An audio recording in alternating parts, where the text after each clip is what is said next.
Calling from my head.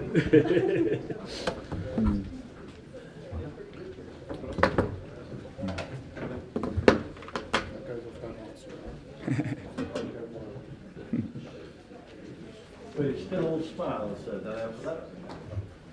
Yes, yeah, no, I think we have to take a lot from our first half performance, particularly first 45 minutes. I thought that we restricted Arsenal to limited chances in that first 45 minutes. Had a good one of our own, fantastically well worked by Nathan Arnold. Great save by Peter Cech. Probably the timing of the goal when you get to injury time in the first half. In a game like this, you want to get in at half time if you can. Unfortunately, we weren't able to, and the second half you saw what world-class players can do when they're confident. That moment, Arnold's chance, and it's 0-0. It's a part you think this one's going in here. And Cech pulled off that save. Were you thinking that's our moment?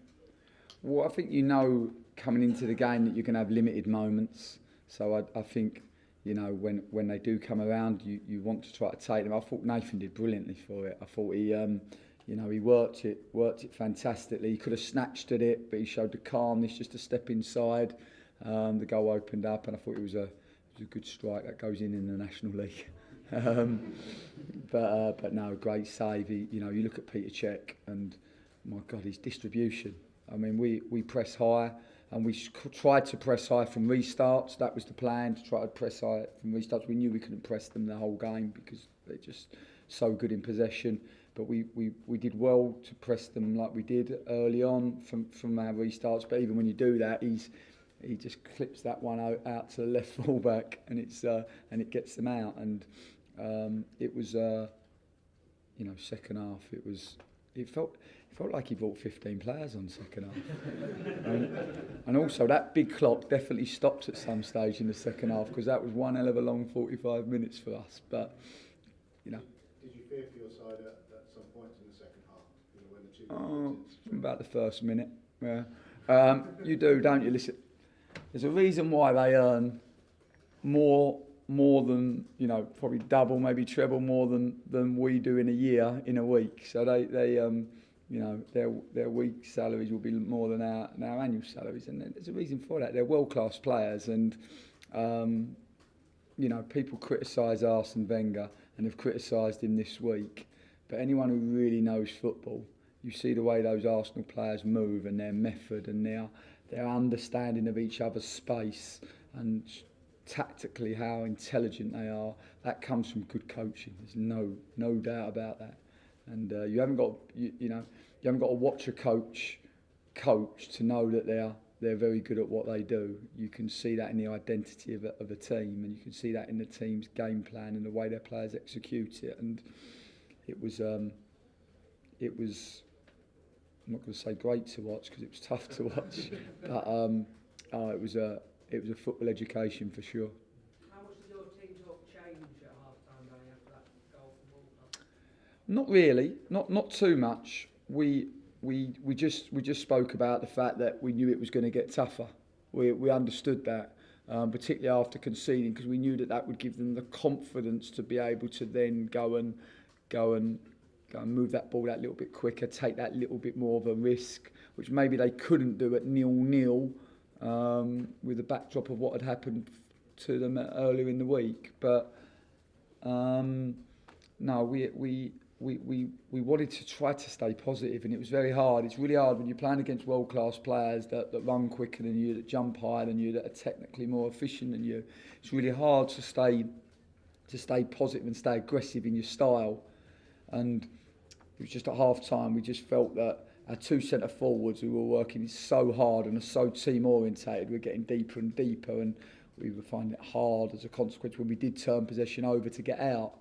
And if you can't get out, then you're allowing wave after wave of attack. It's a bit like a boxer being on the ropes, isn't it? You got your jukes up, but sooner or later you're going to get hit. And that was what it was. And we had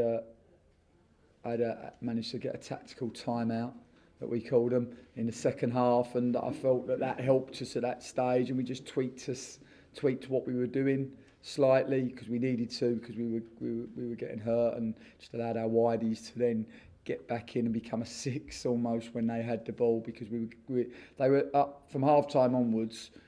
You can't defend Arsenal against the whole pitch. So when you're pressing them, you've got to try to make the pitch small.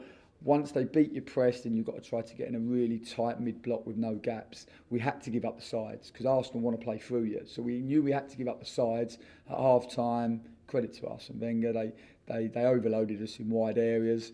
We then had to become our widies had to come in, and we had to become a 6 and a 4, which we did.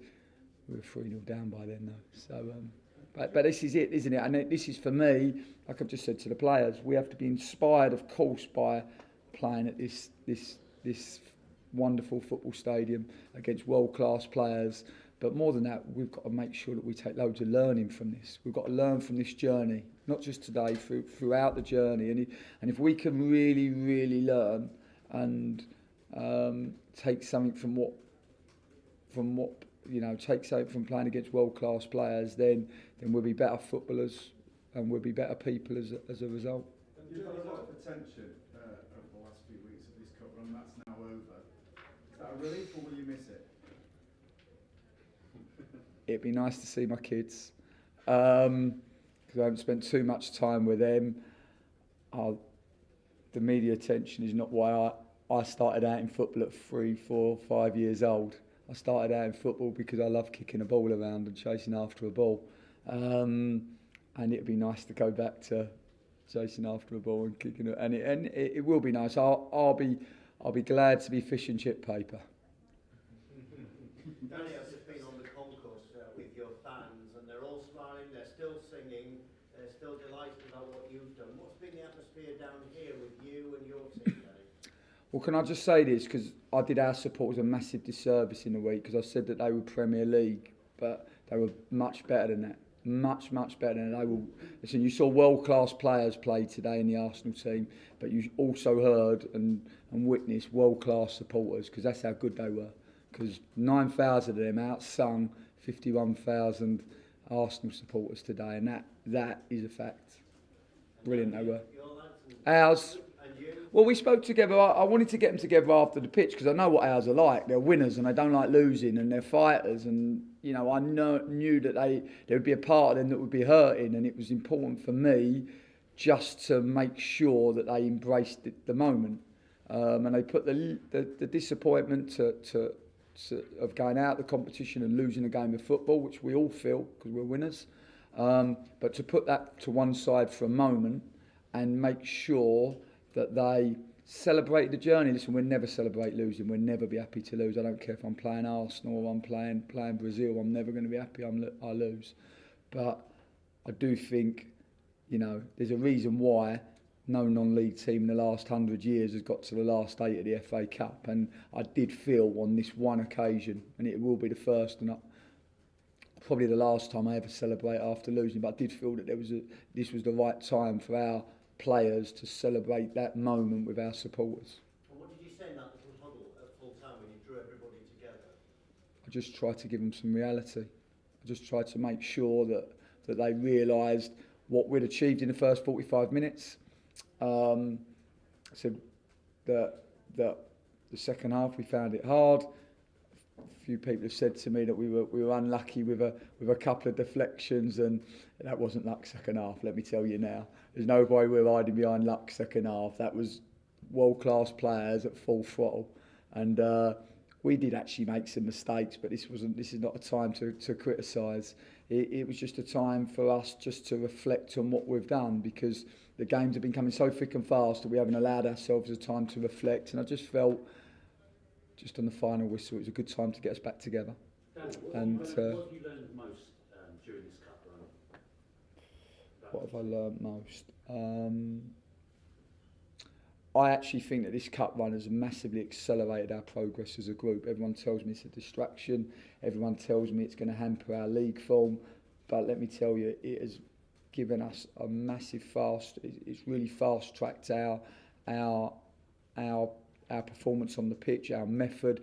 When your method and your organisation gets tested against the very top players, then you learn so much about it. And we've learned today all of our weaknesses, they've all been exposed, and we'll be able to go away and we'll be able to watch the game back, and we'll be able to come back bigger and better as a result. Is there anything you've learned as a manager?